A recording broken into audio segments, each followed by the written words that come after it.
Good afternoon, everyone, and welcome to IVMF's VetNet for our session with Hire Heroes USA on virtual career fairs. My name is Ashley Squires, and I'm the Manager of Alumni Services here at the Institute for Veterans and Military Families. In this role, I lead our alumni engagement and relationship management efforts for the Institute's program alumni. So it is my pleasure to introduce today's special guests. First, we have Ashley Owens, who joins us from Colorado Springs, where she is an employer relations specialist for Hire Heroes USA, and has previously served as a transition specialist with Hire Heroes USA for nearly 3 consecutive years. Ashley has a background in federal and government contracting transition assistance for military spouses, active military, and veterans. With a master's degree in leadership, bachelor's degree in psychology, and over 6 years of military transition facilitation experience, Ashley offers a unique perspective for virtual career fairs and the subsequent impact on employers, veterans, and military spouses. And next we have Jamie Rinfamley, who joins us from Orange County, California, where she is also an employers relations specialist for Hire Heroes USA. She joined the team in May 2015 and started as a transition specialist. In her current role, she continues to provide employers with recruiting resources, but she now educates employers on understanding the military culture and how to build a thoughtful veteran hiring program. She has more than 8 years of nonprofit experience in program administration in career and workforce development in Los Angeles County. I will be moderating this session with some assistance from Elvis Avdic, the IVMF's post-program support advisor. We'll be monitoring the live YouTube chat channel for any questions that come in, and we'll make sure to introduce those questions at the end of the session for our guest speakers to answer. So we're now going to give each of our guests a few minutes to run through a more in-depth introduction of themselves. So Ashley, welcome to VetNet, and why don't you go first? Hi everyone, thank you for participating in this. I'm really excited to be involved. So as you know, I work for Hire Heroes USA, and what I do is offer opportunities to partner with employers who are interested in creating a pipeline for veteran and military spouse hiring. And we're looking at employers that have either previously hired veterans and military spouses or are looking to develop a veteran initiative or a military spouse hiring initiative. So it's a really good opportunity for us to partner with reputable employers that are offering amazing opportunities in the areas that our clientele are currently located or want to relocate to, in the industries that they want to relocate to. So most of the programs that we're looking at involve a lot of the IT, program management, logistics. There's also human resources, accounting. So some of the main industries that most of our veterans and military spouses have been drawn to, that's what we're looking at partnering with. Right now we have 150 employers that we are actively partnered with who I am working with to provide direct sourcing to. And that goes back to if you're involved with Hire Heroes USA as a client, and keep in mind, Hire Heroes USA is a nonprofit 501c3 organization, so everything is completely free for veterans and military spouses. If you're involved, we work on resumes, work on a mentor program with industry experts. We have over 800 volunteers within various industries that we can pair you up to mentor with.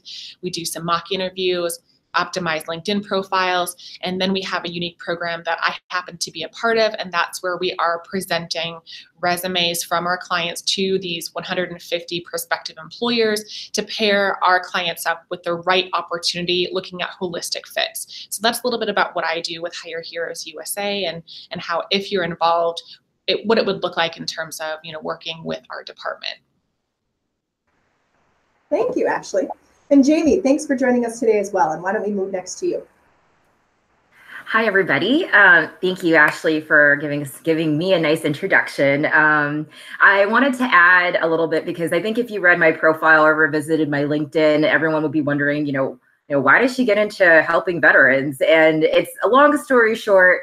I knew that I wanted to help people, and I had like a dual degree in global cultures and art history. You're like, how does that relate at all? And it's funny because I think like your journeys are going to be similar to many others. And like for my journey in 2008, it was really important for me to find something where I really wanted to have direct impact in. And I knew nonprofit world was something, the arts was really not something that stuck with me, and I was trying to do something in the environment, and that wasn't something that related to me. And there was a component where I realized I really wanted direct impact, and that is with people. And I found that I had a knack with helping people.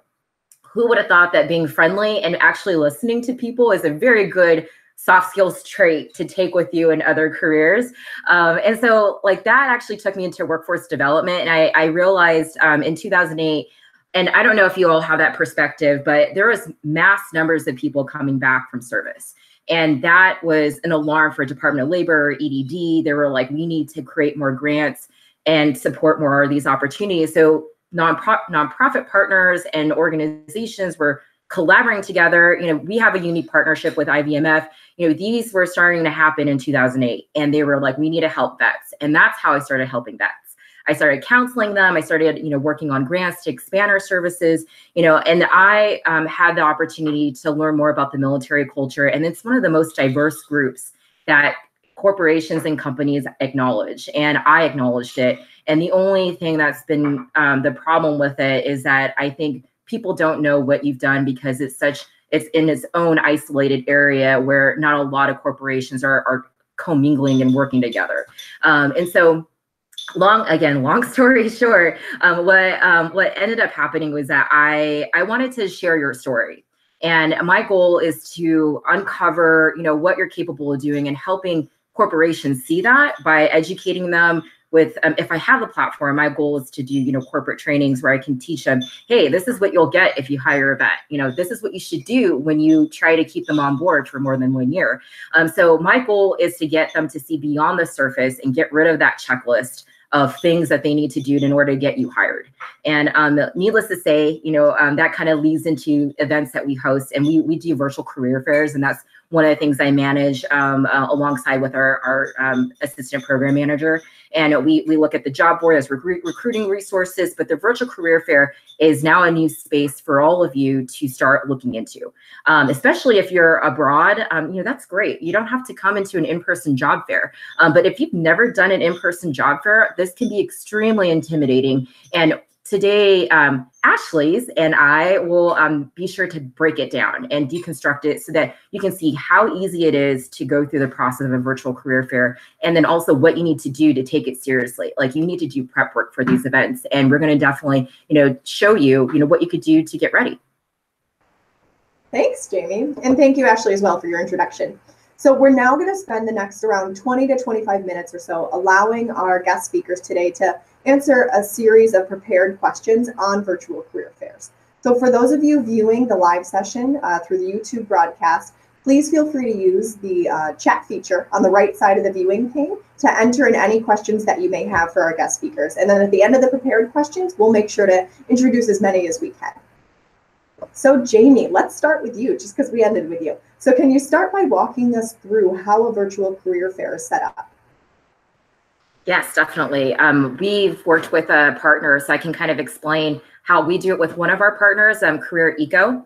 And so typically virtual career fairs are done by a SaaS, a software as a service provider. I'm sure our IT people know who those folks are. They work in partnership. And so they have the software, but they may not have the right partners to host an event. And so they're going to look for these relationships to host an event together. And so it's a combined effort. Excuse me. And then together they'll recruit employers, and then those employers will pay for registration because, as you know, technology is not cheap. So they will recruit them to support the platform as well as, continue the program going. And so a good event is usually an average of 14 to 35 employers. What's great is that they should be free for you. So as a job seeker, if you find that there are events that are charging, start looking at why that's charging to you. But as a veteran or a military spouse, you should find these events to be free for you.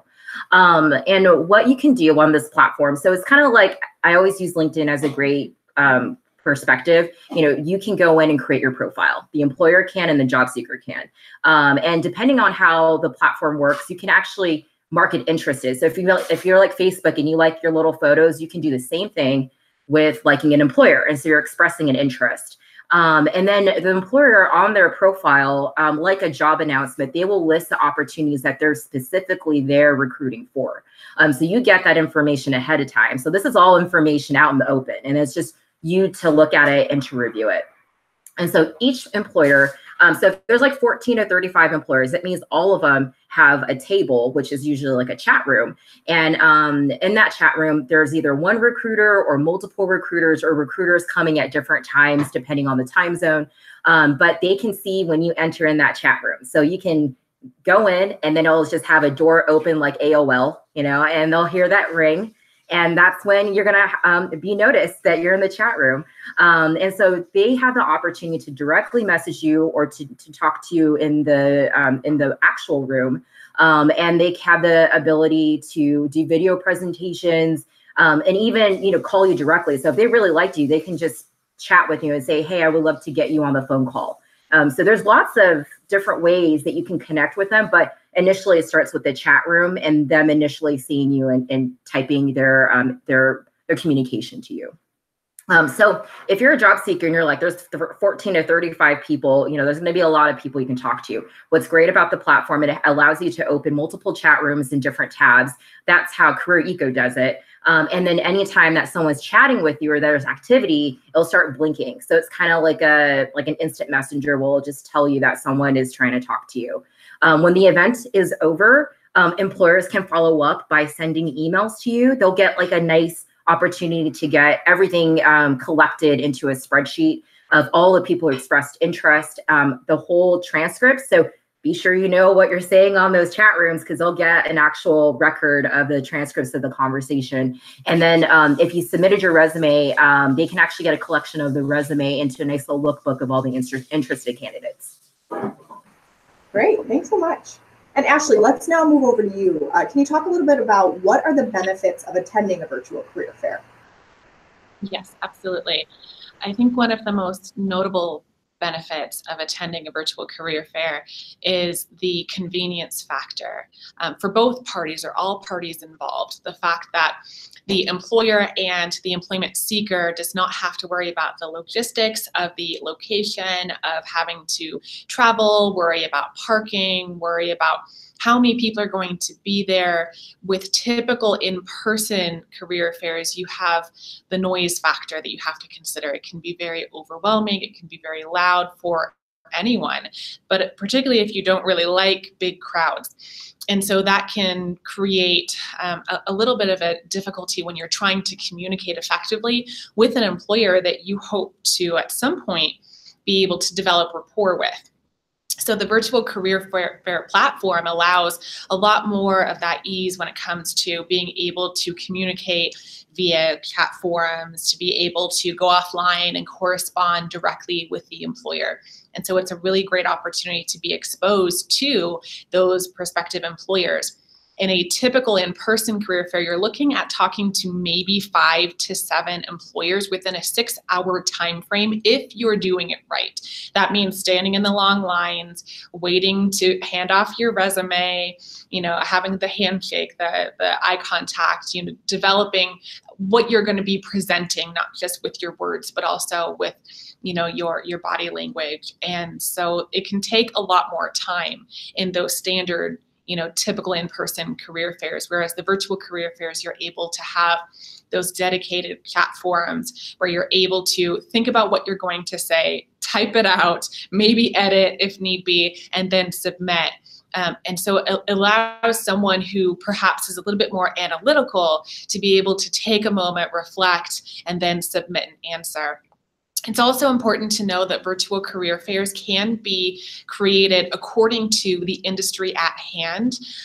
So for example, you're going to see a lot of virtual career fairs that are tech-oriented, and the tech-oriented virtual career fairs are, intrinsic domains to that digital platform. So if you want to work in IT and you're able to navigate the virtual career fair, it makes sense. You're able to demonstrate some of your skills to the employer right then and there, while using a platform that's becoming more of an industry standard or a norm. So I think it really allows the opportunity to be able to identify from the employer standpoint what skills you have to offer as that, potential candidate. Something else that I think is really important is when you're working with these employers in that virtual career fair and you're allowed to, correspond with them, I think it presents an element of being more dedicated and more committed to your own career hunt. Not everyone is participating in these events. In fact, there is a large population of employment seekers that are simply clicking to apply. So they're going on Indeed and they are only sending their resumes to those employers, but they're not taking that next step to network. They're not on LinkedIn. They're not networking on virtual career platforms. And that really says something about your character and your commitment when you are involved in all of these different methods of seeking employment. And the employers that I have spoken with directly have identified patterns with employment seekers that are taking that extra step. They're participating in these virtual career fairs. And it really says something about how committed you are to the own trajectory of your career. So I think that element in and of itself is being able to showcase all of these hard and soft skills in a way that's more innovative and becoming more of that industry standard, industry norm. As Jamie pointed out, they're far more cost effective. There is a cost affiliated with it, but typically for both parties, it is a lot less than it would be in an in-person setting. So it definitely is becoming advantageous to all parties involved to be participating in these particular platforms. Thank you, Ashley. And great information. So Jamie, let's now move over to you. How would service members, veterans, or military spouses prepare for a virtual career event? Oh, that's a good question. If you're watching, you should already be analyzing us, because this is how you should be prepared for a possible virtual introduction. But, have a nice background. You don't want to have like a dirty mess or your laundry or something. So make sure that your camera is viewing you and having your background completely professional, and dress professionally from the top down. It's not like half. You want to make sure your whole body is fully dressed, because any moment that's like commercial where someone stands up because they dropped their laptop, you don't want that to ever happen. But, like Ashley was saying, they really take these events seriously because they are spending money. They're going out and finding that this is the most effective way to find talent, because they know people are looking for people through LinkedIn and whatnot. This is a way that for them to get exposure to you, and that they're investing money, that these are really good platforms because that they're serious about finding talent. Although that there's like a comfort about being behind a computer, and if you don't have your camera on, you can just easily type your feelings out and, go on this mode of a rant. And that's not what you want to do for these events. You got to make sure that you're professional and know that, you're treating this event as though it's an actual live in-person event. Your profile is out there. They can look for your name. And so you just want to make sure everything that you do through the chat room is going to be on your best behavior. But so like we keep talking about research, everything you're doing is going to involve research. So research the companies that are listed, find out if those are the companies you want to talk to, mark them down and make sure that you touch base with them before exploring other companies. Review all of their openings. And I want to say you may have the time, because a lot of times these events are posted 3 months in advance. And if you find out that their employer is attending, get your resume tailored for those openings. And then have that resume, available. You get the opportunity to talk to somebody and craft your messaging. Ashley mentioned that, and that what you could do is, be able to speak about your background more intelligently, because you have all your scripts and your notes in front of you. So just like any job fair, you're going to show an interest in specific companies, do your research, and ask intelligent questions. Like I get questions from employers and they're saying, are people not doing research about our company? Because they'll show up in a chat room and they're like, I'm looking for a job. That is the worst question to ask to anybody. Like that's irritating if I'm a recruiter, because that means you didn't do your job of researching. So, this is a good chance. We keep saying impress them with research. So this is a great opportunity for you to impress them with what you know about them. If you've done your LinkedIn research, your Glassdoor, looked at, positions that maybe folks on LinkedIn have done, these are all great ways to learn about it and then ask intelligent questions. And so, these events are great networking events. I want to emphasize that, but know that there is a possibility for a direct hire. So treat them seriously. You know, sometimes folks get jaded about going to these events and like they're just talking because they're just, you know, talking fluff. And really, they are coming to look for the right people. So you need to know what you need to do to make yourself that right candidate for that employer and that recruiter. And so know that they might be looking at your profile now. So they'll look at some interested candidates and even invite them to events. And so they will even use this virtual career fair as a possible pre-screening. And so you may have to be on for an interview for these types of events. Great, thank you. And Ashley, we'll move over to you for the next question. So how would veterans and military connected individuals find out about these events? So I believe we talked about CareerEco earlier. And if you type in CareerEco in your search bar, you'll be able to find the website, and they are a fantastic resource to be able to identify what some of those virtual upcoming webinars and workshops and networking and career fair events that are coming up. So I would definitely, if you can, bookmark that website. But I would also go onto your LinkedIn account, and if you haven't already, become a part of the Veterans Mentor Network. Start following organizations like Hire Heroes USA, IVMF. Make sure that you're following a lot of the reputable organizations that are sponsoring or are facilitating these events, so you can identify when they're going to happen, and if that's something that, one, you have time for, or two, you want to be involved in. I think it's a really amazing opportunity. I've been a part of several, whether I've been facilitating, moderating, or simply as a guest. So I'm the one looking for employment on these events, and it's a really transformative experience. I truly believe that, because the modern job seeker is going to use so many different methods to find employment.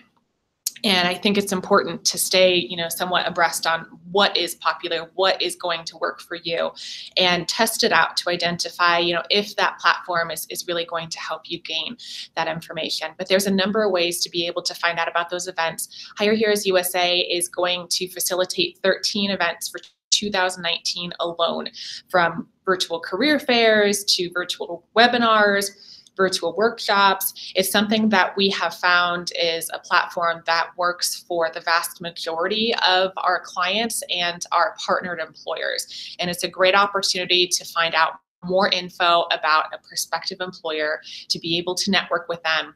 And you're able to identify, typically with the bios or a list of who has participated, what company that representative works for. And it's too easy to go onto LinkedIn and connect with them immediately. And that is something I would highly recommend doing. So then you can follow up on what events their organization might be having that are specific to the veteran or military spouse community. It's so important to be able to network and simply have those points of contact that you can follow up with periodically. As Jamie said, don't ask them, you know, do you have an opportunity for me? But simply find out more about that organization, or do some research on the company website and start to engage with those professionals so they know who you are and they're able to really start to think about your name and have your name resonate with them. So if an opportunity happens to come up, I guarantee you, as long as you're qualified for that role or those industries, they will remember you and they'll follow up with you. So it's really important to start tracking these events, like I said, CareerEco, and then going on to LinkedIn and following those veterans mentor networks or the companies that you really want to start following for events. Great, thanks, Ashley. And Jamie, we've talked a lot about, you know, tips and other things on how to prepare and how to find these events. But is there any other additional tips or advice that you would give these individuals when they're looking at virtual career fairs, or when they're at virtual career fairs?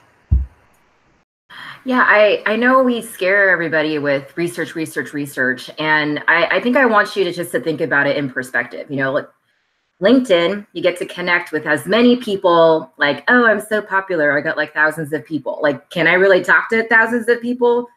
Probably not. So, you know, you got to look at how the virtual career fair is going to be for you and how that is an opportunity for you to actually talk to somebody. So I think that's what I want you just to think about it. So I know I hope you're taking it seriously, but at the same time, I also don't want you to stress out and think like you kind of get stage fright and you can't talk to somebody. You know, this is your chance to get to learn about opportunities and ask intelligent questions. We just want you to be smart about it. And so this is your chance to talk to that person that you've been trying to talk to on LinkedIn. That's what I just want to kind of like give you that kind of perspective.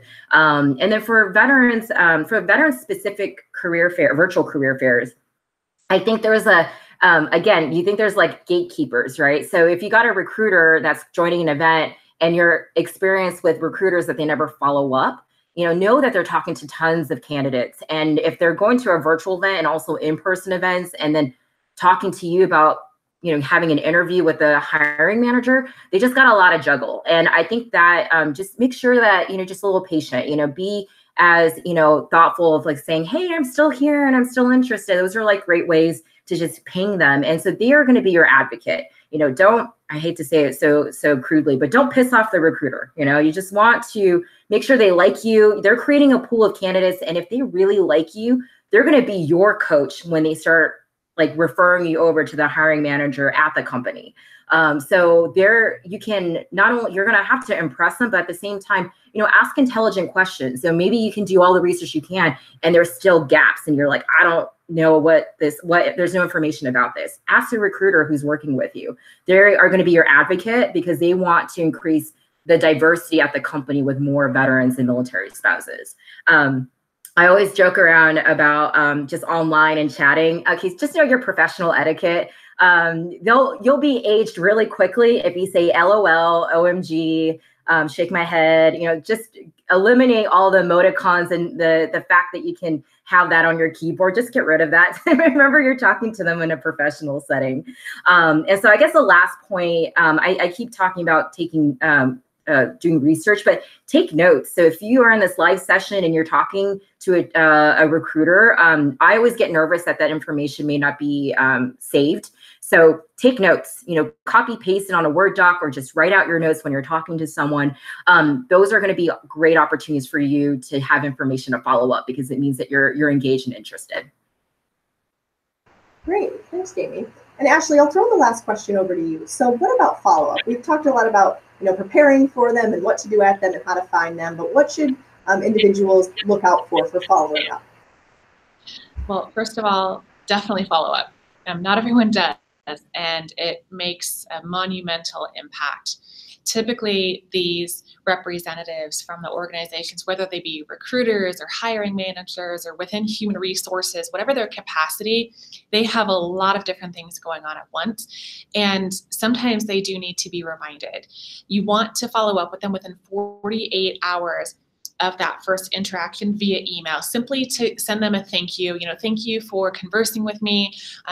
And reiterate how meaningful that interaction was with them and be your own advocate. So while you're not necessarily saying, definitely hire me, you are saying, we spoke about X, Y, and Z and the fact that your organization is looking to increase staffing for the IT realm over the next 3 to 6 months. As a reminder, I do have certifications as a result of the, Onward to Opportunity program. I have a security clearance. I have a background. You're able to reiterate that information without necessarily saying, do you have an opportunity for me? So definitely be your own advocate. But if you talked about something unique, let's say you happen to talk about the fact that you're both located in the same area, or you were able to find something where you're able to connect with that company. So for example, if I was able to identify that I and the representative happen to attend the same school, or we happen to know the same group, or we've been affiliated in some way, you had better bet that I'm going to reference that in the email, because being able to develop that personalized rapport is going to go far. So I definitely would, if that's something that has happened, reference that in the email. We're looking at about 2 to 3 very small paragraphs where you're following up with them in the email. I also would recommend connecting with them on LinkedIn so they're able to put a face to the name. In order for you to be able to do that, you must have optimized your LinkedIn. So if you haven't already, subscribe for the free 1-year version of LinkedIn that's eligible to veterans and military spouses. Please do that, because it does make a difference for you. Also make sure that your experience is listed, appropriately. The Hire Here is USA resume that we provide to our clients is really nice because you're able to copy and paste it verbatim into that LinkedIn profile. And in fact, if you happen to be a client of ours, and if you are interested in doing that, all you have to do is sign up on hireheresusa.org, and we can go ahead and work on that and show you how to optimize your LinkedIn profile, because they will start evaluating you according to what you have put on your LinkedIn. Everything from, where you went to school, to your experience, to who you've been conversing with, what you've been putting online. So you do really have to have a good, clean cyber footprint in order to be able to connect with them on LinkedIn. So make sure that cyber presence looks great. But also make sure that you are taking that step to connect with them, that you are following up with them. And if you haven't already, create some type of an Excel or Word document where you're tracking these details. Employer name, what company they worked for, what their title is, their phone number, their email, if you have this information, their LinkedIn URL, and a little bit about what you spoke about, because that is going to help you stay organized. If you're looking for employment, you're probably going to be talking to a number of employers. The last thing you want to do is mix it up if you're talking to Pepsi and Coca-Cola at the same time. So stay cognizant of that, take your notes, but always follow up with them. And that's why it's important, if it's available, to start pulling that data from the virtual career fair, so you have the information for the representatives that are participating from the employer side. And normally that's made available. If it's not, you would ask the representative directly, how can I follow up with you? What is your preferred email? Do you have a direct line that you would mind sharing with me? So all of that info is really important when it comes to the next steps. Please remember that virtual career fairs typically do not result in immediate hire that day. It's all about setting up rapport, making those next steps, and ultimately being able to be recognized as that qualified candidate with that employer or with that company. And sometimes that can take a few weeks, sometimes it can take a few months, but I'm a true believer that the energy that you put out into the universe will come back to you in some way, shape, or form, whether you're a veteran, active military member preparing to separate, or a military spouse. The amount of work that you put into your employment hunt will come back to you. I can promise you that. So it's all about, looking at what you're doing, how you're doing it, and investing in yourself now so it pays off in dividends later on. Great. Thanks so much, Ashley and Jamie, both. I think, we finished our prepared questions, but this has just been great information and a lot of information overall. So just know that everyone viewing, if you've registered for this event, if you've RSVP'd through our Eventbrite link, you will get a copy of this video emailed to you. So you'll be able to go back and review any of the great information that Jamie and Ashley have gone over today. So before we move to our live Q&A, because we have seen a few questions come in, I just wanted to mention one resource that is available for IVMF alumni. So if you graduated, you finished your coursework for the Onward to Opportunity program, or you've been through any of IVMF's entrepreneurship programs, you are eligible for a free LinkedIn Learning account. So say you finished your 1 year free subscription to LinkedIn, and with that, you do get LinkedIn Learning. But if you don't have that anymore, you can access LinkedIn Learning for free by going through the IVMF. So if you are an alum and you graduated through one of those programs, you can get a lot of great, I think there's over 11,000 videos on, good communication and public speaking skills. So all of these, soft skills, if we will, that will help you when participating in these virtual career fairs. So just throwing that out there, you can always ask more questions about that or contact us offline via ivmfalumni@syr.edu, and we'll guide you to where you need to be for that. So now with that, thank you again, Ashley and Jamie, for that great information. And we'll now move over to answer as many questions that have come in through the live channel. And if anyone has any while we're answering these, just feel free to type them in the box and we'll introduce as many as we can. So the first one comes from Michael B. And there's two questions here, so I'll introduce them both, and then Ashley and Jamie, you can take them as you would like. So the first one says, is there anyone we should send a general resume to? And do you screen and modify resumes to submit when they see a job? When they see a job, know a person that they would be. So when they see somebody that would be great in that job, do they submit the resume right then and there? So Ashley or Jamie? So I don't mind answering. I think I had kind of briefly given an overview in the chat box before. And so when you sign up for Hire Heroes USA, you are assigned whether you're a veteran, military spouse, and by the way, we accept all veterans, whether they're post 9/11 or whatever your experience was.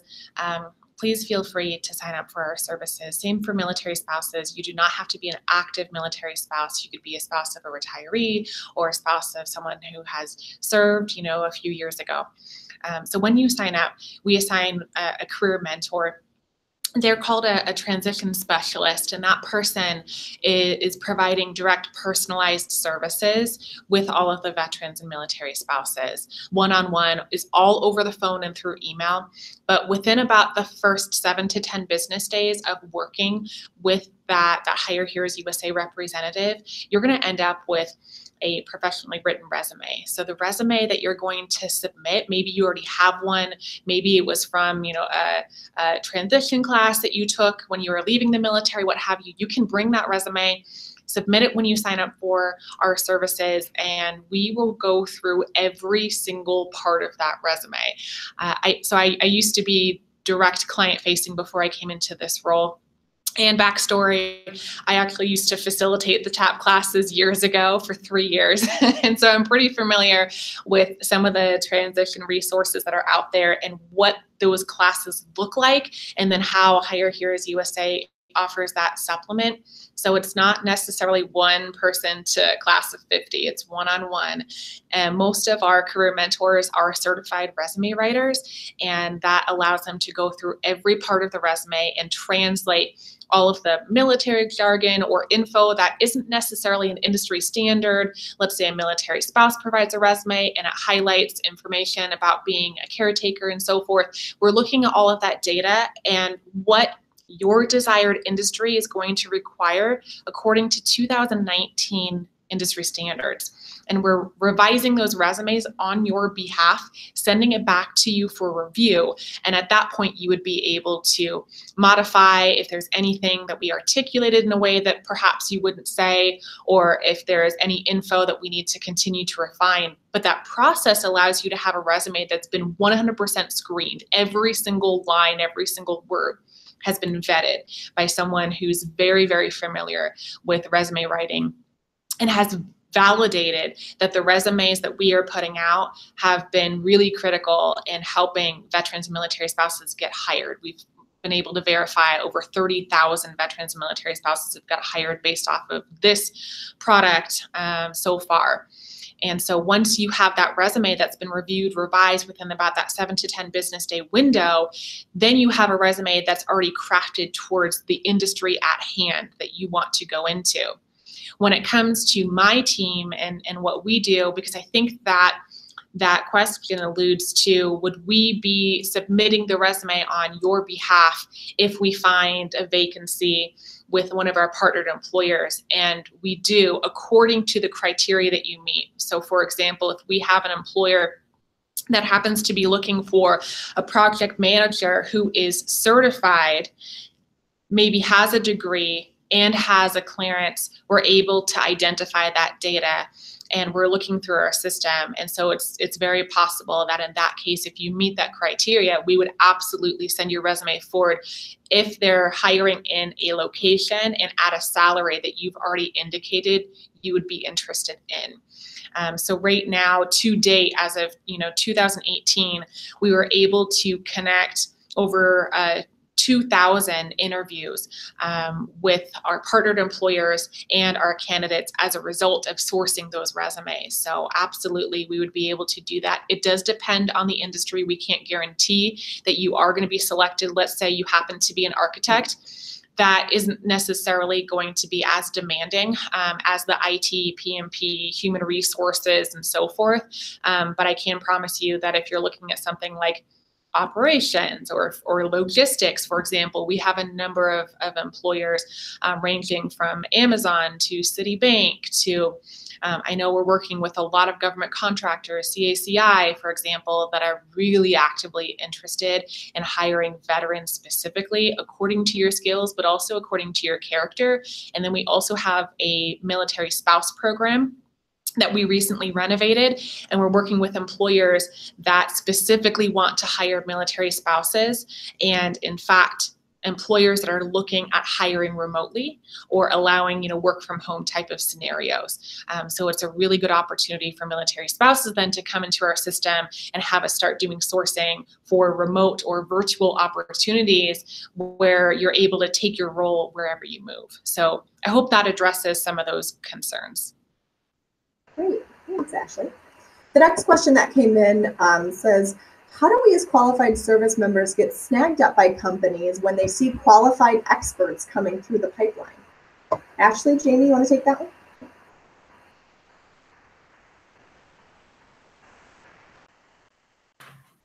Okay, let me see. I'm going to take this one because Ashley did a great job with the prior question. And then if I reread it again, it's just because I want to make sure I understand the question. So how do we qualified service members get snagged up by qualified experts coming to check? I mean, I hope you learned from this webinar is just really building a relationship. So you can have the most perfect profile and look like the best person, but if you don't have the right personality, they can't do anything with that. So develop, I hope you're friendly, whoever asked that question. Just got to build friends. And you just really got to show what you're about and what your qualifications are. That will speak well when, they look at your resume and whatnot. And I think for folks who are coming through this program, you all are getting a leg up. I think Ashley kind of shared that you're going to get the direct referral and see the possibilities. I mean, me and Ashley were both transition specialists at one point, and sometimes candidates can be very selective. And I always say you don't know what's out there. And so if there's opportunities that you can be referred over to that line up, but maybe it's not your, perfect company that you really were trying to shoot for, there's always going to be stepping stones till it gets to that place of where you really want to go. But always be curious. I think that's the best way for me to get your success is there's going to be opportunities in places that you probably never even heard of. And our job is to connect those dots for you. And so you're going to get the connections. It's really up to you of one, building those relationships, but two, taking a chance. Great. Thanks, Jamie. So are there any other questions from anyone viewing the live session today? Just type that in there, but if you have any, please type them in now before we finish off for the day.